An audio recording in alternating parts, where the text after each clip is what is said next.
बिस्मिल्लाहिर्रहमानिर्रहीम। नाज़रीन कराम, अस्सलामु अलैकुम वरहमतुल्लाहि वबरकातुहू। आज हम इस्लामी तारीख़ के एक अहम मरहले पर बात करेंगे। एक ऐसा सवाल जो अक्सर ज़हन में आता है, हज़रत नूह अलैहिस्सलाम के बाद कौन से नबी आए? हज़रत नूह का मुख्तसर ज़िक्र। हज़रत नूह अलैहिस्सलाम वो अजीम नबी हैं जिन्होंने अपनी कौम को 950 साल तक अल्लाह की तरफ बुलाया। उन्होंने दिन रात खुले और छिपे हर तरीके से तबलीग की, लेकिन कौम ने इनकार किया। आखिरकार अल्लाह ताला ने अजीम तूफ़ान के ज़रिए काफिरों को हलाक कर दिया और ईमान वालों को नजात दी। और हज़रत नूह के बाद कौन?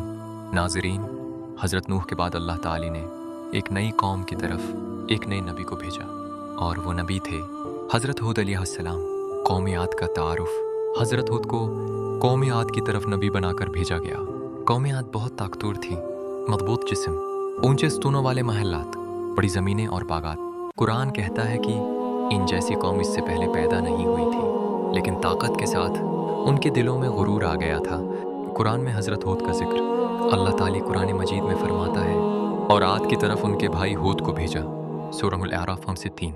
हज़रत हूद ने अपनी कौम से फरमाया, अल्लाह के सिवा किसी की इबादत ना करो, मैं तुम पर एक बड़े दिन के अजाब से डरता हूँ। वो कौम का रद्द-ए-अमल। कौम आद ने हज़रत हूद का मजाक उड़ाया। उन्होंने कहा, क्या तुम हमें हमारे माबूदों से रोकना चाहते हो? क्या तुम हमें कमज़ोर समझते हो? वो अपनी ताकत पर फख्र करते थे और अल्लाह की नाफरमानी में बढ़ते चले गए।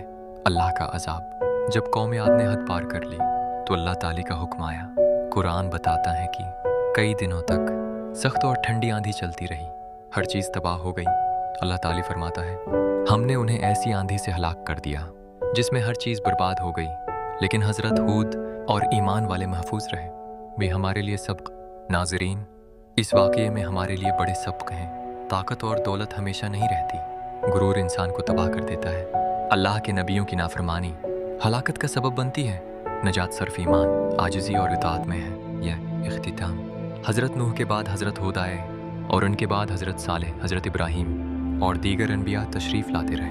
अगर आप चाहते हैं कि हज़रत हूद की मुकम्मल ज़िंदगी या कौम आद का तफसीली अंजाम अगली वीडियो में सुने, तो कमेंट ज़रूर करें, वीडियो को लाइक करें, चैनल को सब्सक्राइब करें और इस पैगाम को आगे पहुंचाएं।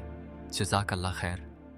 जब आसमान फट जाएगा और जब तारे झड़ पड़ेंगे और जब समंदर उबल पड़ेंगे और जब कब्रें उखेड़ दी जाएंगी, तब हर शख्स मालूम कर लेगा कि उसने आगे क्या भेजा था और पीछे क्या छोड़ा। ऐ इंसान, तुझको अपने रब्बे करीम के बारे में किस चीज ने धोखा दिया? वही तो है जिसने तुझे बनाया, फिर तेरे आज़ा को दुरुस्त किया और तेरी कामत को मोतदिल रखा। जिस सूरत में चाहा तुझे जोड़ दिया, मगर अफसोस तुम लोग जज़ा को झुटलाते हो, हालांकि तुम पर निगहबान मुकर्रर हैं, यानी मुअज़्ज़ज़ कातिबीन।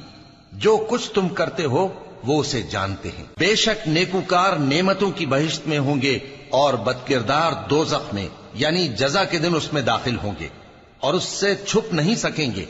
और तुम्हें क्या मालूम कि जज़ा का दिन कैसा है? फिर तुम्हें क्या मालूम कि जज़ा का दिन कैसा है, जिस रोज कोई किसी के कुछ। और अगर अल्लाह लोगों को उनके जुल्म के सबब पकड़ने लगे तो एक जानदार को जमीन पर न छोड़े, लेकिन उनको एक वक्त मुकर्रर तक मोहलत दिए जाता है। फिर जब वो वक्त आ जाता है तो एक घड़ी न पीछे रह सकते हैं न आगे बढ़ सकते हैं। और ये अल्लाह के लिए ऐसी चीजें तजवीज करते हैं जिनको खुद नापसंद करते हैं, और जबान से झूठ बके जाते हैं कि उनको क़यामत के दिन भलाई यानी नजात होगी। कुछ शक नहीं कि उनके लिए दोज़ख की आग तैयार है, और ये दोज़ख में सबसे आगे भेजे जाएंगे। कौन है जो अल्लाह को नेक नियति से कर्ज दे तो वो उसको कई गुना अदा करेगा, और उसके लिए इज्जत का सिला यानी जन्नत है। जिस दिन तुम मोमिन मर्दों और मोमिन औरतों को देखोगे कि उनके ईमान का नूर उनके आगे आगे और दाहिनी तरफ चल रहा है, तो उनसे कहा जाएगा कि तुमको बिशारत हो कि आज तुम्हारे लिए बाग हैं जिनके नीचे नहरें बह रही हैं, इनमें तुम हमेशा रहोगे। यही बड़ी कामयाबी है।